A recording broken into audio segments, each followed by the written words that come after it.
Komið sæl. Nú ætlum við aðeins að fjalla rótarreglur.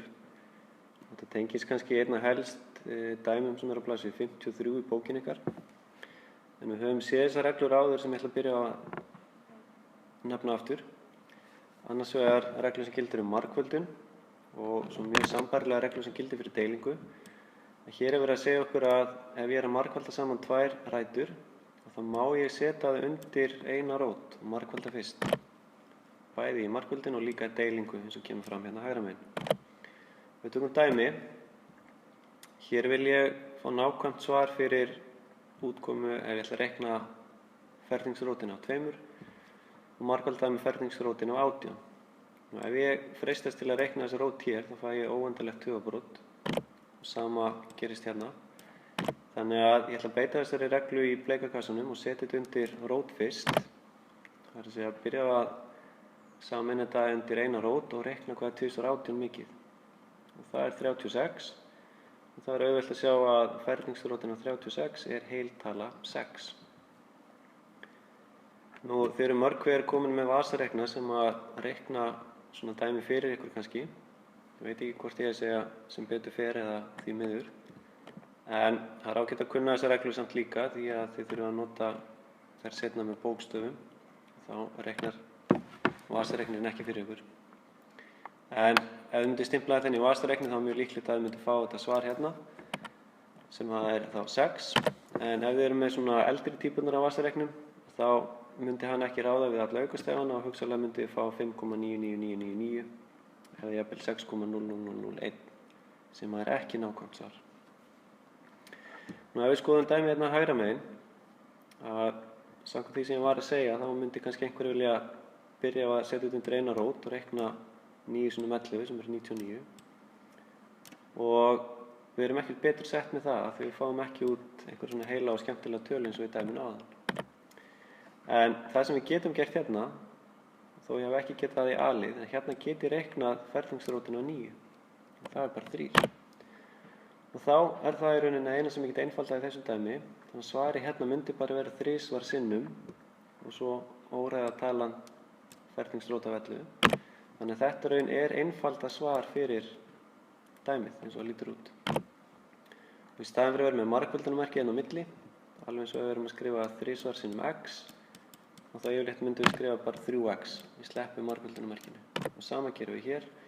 Þannig að á prófi vil ég til dæmis fá svar í líkingu við þetta hérna, ef að dæmið er eitthvað á þessa leið.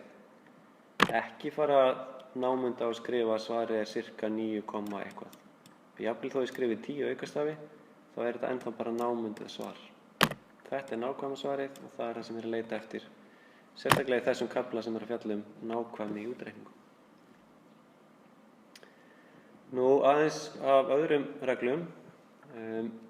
Ef við erum með samlagningu eða frádrátt, þá megum við ekki setja þetta undir eina rót eins og við gerðum áðan. Hér er til dæmis rótin á 2 pluss rótin á 4. Við mætti ekki segja að þetta sé jafnt á rótin á 6. Það er bannað. Hér er ég með óræða tölu en alveg eins og í B-liðnum áðan, ég get reiknað ferningsrótin á 4. Það er bara talan 2 eins og kemur hérna. Þannig að hér er ég í raun búin að einfalda dæmið eins mikið og hægt er. Þetta er þá svarið sem við erum að leita eftir. Alveg eins og áðan, ég vil ekki fá einhvað námunda gildi. Ég vil ekki fá 3,4 eða eitthvað slíkt. Ég vil bara fá þetta svar hérna sem einföldun fyrir þessu dæmi hér.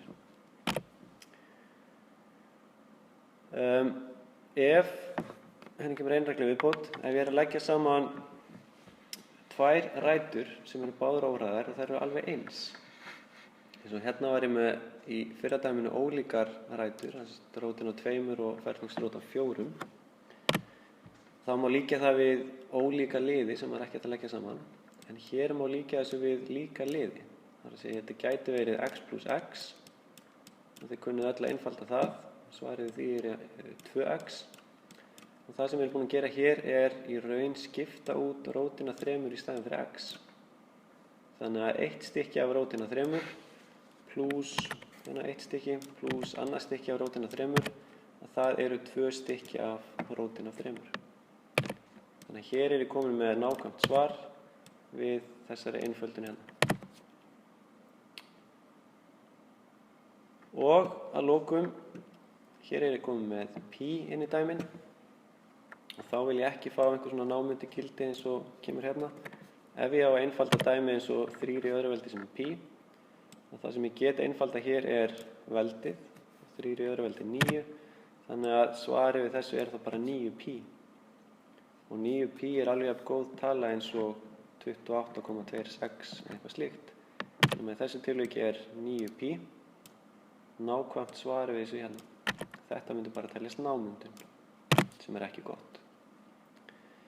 Þannig að nú þurfum við að venja ykkur svolítið á að vinna með nákvæm gildi. Næsta myndbandi ætlum við að reikna þess með skekkju.